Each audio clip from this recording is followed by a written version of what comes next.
3 scholarship स्कीमें हैं। 5 साल से cabinet committee of economic affairs in स्कीमों की मंजूरी नहीं दे रही है सर। 5 साल से।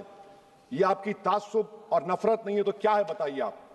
बजट तो पास हो रहा है ऐवान में, 5 साल से आप पैसे नहीं दे रहे हैं। क्यों? क्योंकि cabinet committee of economic affairs इसको मंजूरी नहीं देती है। और मैं बताना चाह रहा हूं, आप विकसित भारत बनाना चाहते हैं, मैं तायद करता हूं, मगर क्या आप 14% आबादी को नहीं पढ़ाकर, उनको एलिनेट कर आप विकसित भारत बना पाएंगे? विकसित भारत उसी वक्त बनेगा सर जब मुसलमान समाजी, इक्तिसादी, तालीमी और माशी तौर पर ताकतवर होंगे। मगर अफसोस के साथ कहना पड़ा, सच्चाई है कि सरकार नहीं चाहती ये हो। सर मैं इस हुकूमत से पूछना चाह रहा हूं कि यूनिट कॉस्ट स्कॉलरशिप का 2007 और 8 से रिवाइज नहीं हुआ, क्योंकि जो तालीम का कॉस्ट है उससे मैच नहीं कर रहा है। आप 3 स्कॉलरशिप को डिमांड ड्रिवन नहीं कर रहे हैं। 11 साल से आप 10 स्कॉलरशिप नहीं बढ़ाए, वही नंबर ला के रख दिए। मैं डिमांड ड्रिवन करने का मुतालबा करता हूं। सर प्री मैट्रिक स्कॉलरशिप को क्यों 9th और 10th से शुरू किया था? Sir highest drop out rate मुसलमानों का है, और हमारे मसीहा वेस्ट बंगाल में बैठे, वहां पर ड्रॉप आउट रेट मुसलमानों का 23%, आसाम में 30%। आसाम की सरकार गोली मारने का वीडियो कम बनाएगी तो शायद मुसलमान पढ़ ले तालीम में। सर मैं मुतालबा करता हूं कि मौलाना आजाद फेलोशिप को दोबारा शुरू किया जाए ताकि अक़लियती और मुस्लिम बच्चे हायर एजुकेशन मुकम्मल कर सकें। पेरेंटल इनकम आप इजाफा क्यों नहीं कर रहे सर? 1 लाख रुपए, 1.5 लाख रुपए क्या स्कॉलरशिप मिलेगी सर बताइए आप। और सर आपको मिसाल दे रहा हूं, आप तो काबिल आदमी हैं। 2022-23 में बजट था माइनॉरिटी मिनिस्ट्री का 5,000 करोड़, कितना आपने खर्च किया? 16%। 22-23 में सर बजट था 22-23-24 में 3,000 करोड़, 5% खर्च हुआ सर। 24-25 में बजट था 3,180 करोड़, 22% खर्च हुआ सर। पीएमजेवी के स्कीम है 1,914 करोड़, उसको आपने कम कर दिया 1,565 करोड़। तो मैं सरकार से मुतालबा करता हूं कि मिनिस्ट्री ऑफ माइनॉरिटी के बजट का 10,000 करोड़ कम से कम होना चाहिए। तासुबियत को खत्म करिए आपकी स्कीम में। सर दूसरी बात, इनकम टैक्स के बेनिफिट मिलती थी हमारे फौज के सिपाहियों को जो विकलांग थे, आपने इनकम टैक्स बेनिफिट छीन लिया उन लोगों को।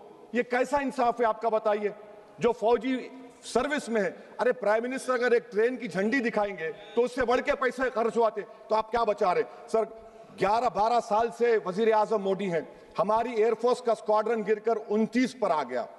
12 साल से आप प्रधानमंत्री हैं, हम एक मिड एयर रिफ्यूलर एवैक्स को नहीं बढ़ा सक रहे। पाकिस्तान के पास हमारे ज्यादा एवैक्स है, और ऑपरेशन सिंदूर में हमने देखा कि कितनी तकलीफ हुई। सबमरीन का शॉर्टेज है, आपको फिक्र नहीं है सर।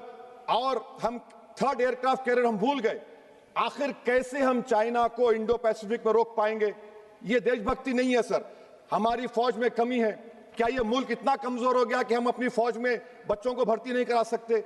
अग्निपथ स्कीम का रिव्यू होना चाहिए। इस ऐवान में चाइना बॉर्डर पर एक बहस होनी चाहिए। सर आप आ जाइए यूएस ट्रेड डील पर, जो ट्रंप ने एग्जीक्यूटिव ऑर्डर 6 फरवरी का निकाला, सेक्शन 4 कोट कर रहा हूं। डायरेक्टली इनडायरेक्टली अगर हम रशिया का ऑयल लेंगे तो 25% लगा देगा। कौन है सर वो गोरी चमड़ी वाला वहां बैठकर हमको बोलने वाला? किस हमने इस मुल्क को आजाद इसलिए करवाया था कि वहां बैठकर बोलेगा मैं जिससे चाह तेल खरीदूंगा। तुम होते कौन हो? तुम मेरे माई बाप हो क्या? आप 25% लगाएंगे सर। और वर्ड क्या इस्तेमाल किया? इंडिया, यानी अब नायारा जो है, नायारा कंपनी बंद हो जाएगी और हमको मॉनिटर करेंगे आप, भारत को उस पर ओवरसाइट करेंगे। अफसोस की बात है कि सरकार खामोश है।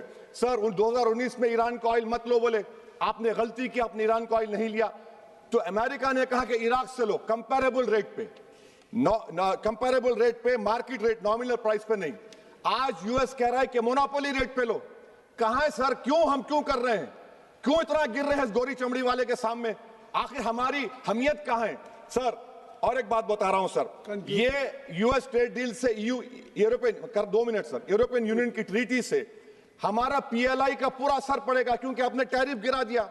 आपने टैरिफ गिरा दिया मेडिकल डिवाइसेस पर, आपने टैरिफ गिरा दिया सोफिस्टिकेटेड मशीनरी पर। तो यूएस इंडस्ट्रियल गुड्स आएंगे तो डी-इंडस्ट्रियलाइजेशन का खतरा है इस मुल्क में। Sir you are we signing a free trade agreement और a force purchase order.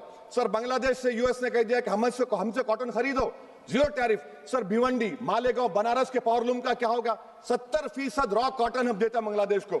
Sir MHA का बजट 5.7 बढ़ गया, डिफेंस का 15.99। मैं सरकार से मुतालबा करता हूं कि वेनेजुएला में जो हुआ, आप एक ऑपरेशन इंसाफ करिए। ऑपरेशन इंसाफ के तहत हाफिज सईद, मसूद अजहर, लखवी को घुस के लाइए भारत में, तभी इंसाफ होगा सर। जब तक खत्म कर रहा हूं सर, हम कुलभूषण यादव को भूल गए। वो कुलभूषण यादव जिसको आईसीजे में रुकाया, आखिर हम कब लेके आएंगे कुलभूषण यादव को? वजीर आजम इसराइल को जा रहे हैं, मैं उनसे ये मुतालबा करता हूं कि वो गाजा को जाएं, 15 मिनट जाकर देखें, 60,000 फलस्तीनियों खत्म कर दिया गया। और नेतन्याहू पर आईसीजे का अरेस्ट वारंट है, आईसीसी का, और आईसीजे में केस चल रहा है सर। तो मैं आपसे मुतालबा करता हूं कि वजीर आजम गाजा के बारे में देखें। मैं ज़ायनिज़्म मुर्दाबाद बोलता हूं, भारत जिंदाबाद। और ये सरकार तेलंगाना से नाइंसाफी कर रही है, कुछ नहीं दे रही है। बहुत बहुत शुक्रिया सर।